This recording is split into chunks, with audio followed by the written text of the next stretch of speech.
Come here and sit. You can come here and sit. Just come. Okay, right there. Okay, sit. Settle down. There you are. Okay, you're right there. This is a story written by my father, Richard Brautigan, entitled One Afternoon in 1939. This is a constant story that I keep telling my daughter, who is 4 years old. She gets something from it and wants to hear it again and again.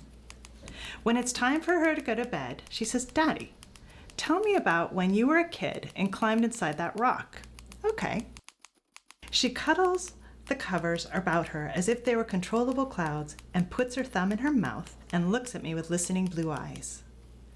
When I was a little kid, just your age, my mother and father took me on a picnic to Mount Rainier. We drove there in an old car and saw a deer standing in the road. When we came to the meadow, there was snow in the shadows of the trees and snow in places where the sun didn't shine. There were wildflowers growing in the meadow, and they looked beautiful.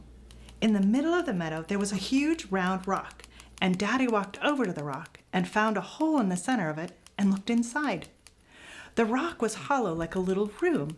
Daddy crawled inside the rock and sat there staring out at the blue sky and the wildflowers. Daddy really liked the rock and pretended that it was a house, and he played inside the rock all afternoon. He got some smaller rocks and took them inside the big rock. He pretended that the smaller rocks were a stove and furniture and things, and he cooked a meal using the wildflowers as food. That's the end of the story.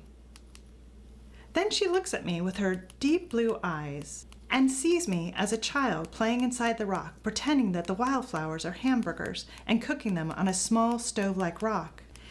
She can never get enough of this story. She's heard it 30 or 40 times and always wants to hear it again. It's very important to her.